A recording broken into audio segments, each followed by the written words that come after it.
result in, quote, another blow to decentralize natural meat production, end quote, and that, quote, Americans will lose the choice to buy local meats, end quote.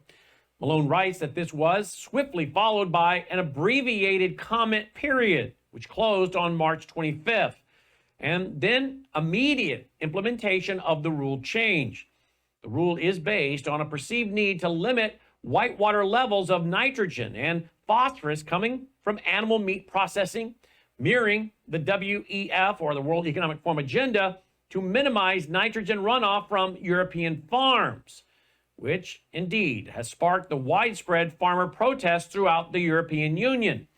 Malone notes that the new rule, it involves a major shift in the technology-based efficient limitations guidelines and standards for the meat and poultry industry, thus threatening their livelihoods by forcing them to add costly water filtration systems to their operations. So, what does this mean to small meat processing facilities? Well, it means that the initial cost to install a water filtration system, which will bring them into compliance, is around $300,000 to $400,000, with a minimum of $100,000 in annual maintenance. Malone said this would force many small meat processing facilities to shut their doors. I think it's also a direct attack on the buy local foods movement.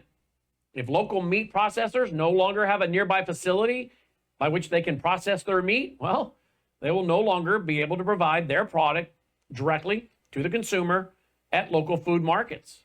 The Kansas Natural Resource Coalition, they filed comments opposing the proposed rule, and they were joined by other county coalitions and American Stewards of Liberty. KNRC, that's an organization of 30 Kansas counties. Well, they say these proposed rules will, quote, regulate indirect discharge facilities, end quote, that, quote, departs from constitutional and statutory authority, end quote, signifyingly altering the balance between state and federal powers. They also say that the proposal, quote, gives priority to environmental justice goals, and it emphasizes ecological benefits.